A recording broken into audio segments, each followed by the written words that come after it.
السلام علیکم ورحمۃ اللہ وبرکاتہ. الحمد للہ وحدہ والصلاة والسلام علی من لا نبی بعدہ. اعوذ باللہ من الشیطان الرجیم. بسم اللہ الرحمن الرحیم. وما ارسلناک الا رحمۃ للعالمین. معزز سامعین کرام اور عزیز طلبہ، آج میں آپ حضرات کے سامنے اس جلیل القدر اور عظیم المرتبت اور رفیع الشان ہستی کے تذکرے کی سعادت حاصل کر رہا ہوں، جو اگر ایک طرف تاریخی انسانی کا سب سے بڑا ہمدرد، سب سے بڑا غمخوار اور سب سے عظیم محسن ہے، تو دوسری طرف جبر و تشدد اور ظلم و جور کا سب سے زیادہ ستم زدہ، سب سے زیادہ مظلوم اور سب سے زیادہ مغلوب بھی ہے. معزز سامعین کرام، آپ اچھی طرح واقف ہیں، 6 صدی عیسوی میں عالم انسانیت سسک رہی تھی، گلشن ارضی ماتم کدا بنا ہوا تھا، ہر طرف ظلم و جور اور جبر و تشدد کی تند و تیز ہوا چل رہی تھی، کمزوروں پر ظلم و ستم کے پہاڑ توڑے جا رہے تھے، معصوم بچیوں کو زندہ درگور کیا جا رہا تھا. اے مختصر یہ کہ انسان ایک وحشی درندہ بن چکا تھا اور پوری انسانیت تباہی و بربادی کے آخری گڈھے میں پہنچ چکی تھی.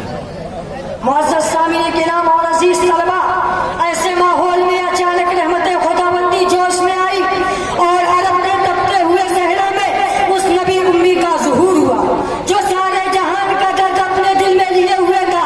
خنجر چلے کسی پہ تڑپتے ہیں ہم، امیر کا صحیح اور حقیقی مصداق تھا. اس ذات مقدس نے تمام ظلم و ستم کے خلاف علم بغاوت بلند کیا اور تڑپتی ہوئی پوری انسانیت کی مسیحائی کی.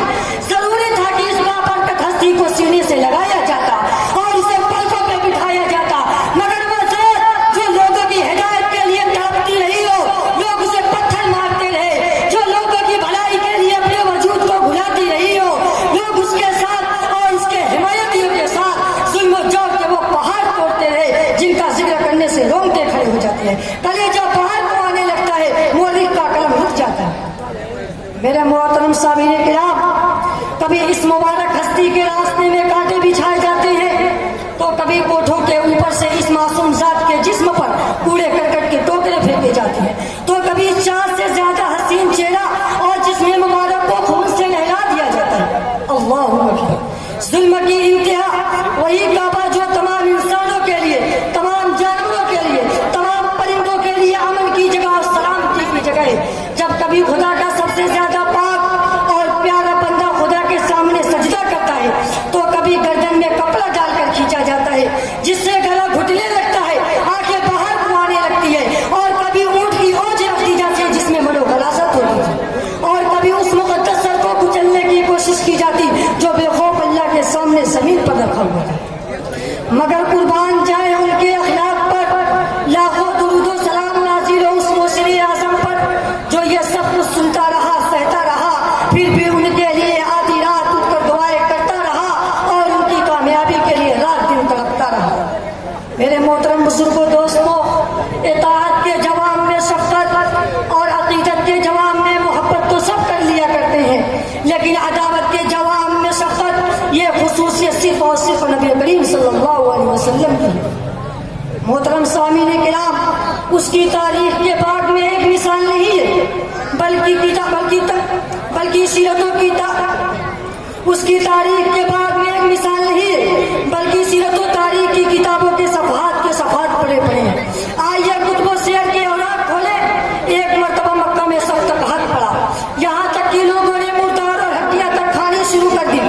ابو سفیان جو ایام میں آج صلی اللہ علیہ وسلم کا سخت دشمن تھا، ہر وقت اظہار ثانی میں پیش رہتا تھا، آپ کی خدمت میں آتا ہے اور کہتا ہے یا محمد، آپ تو شفقت اور رحمت کا درس دیتے ہیں، آج آپ کی قوم ہلاک ہو رہی ہے، لوگ بھوک سے مر رہے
نقش قدم نبی کے ہیں جنت کے راستے، نقش قدم نبی کے ہیں جنت کے راستے، اللہ سے ملاتے ہیں سنت کے راستے۔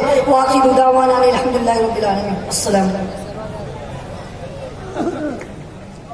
مصاحب نمبر 5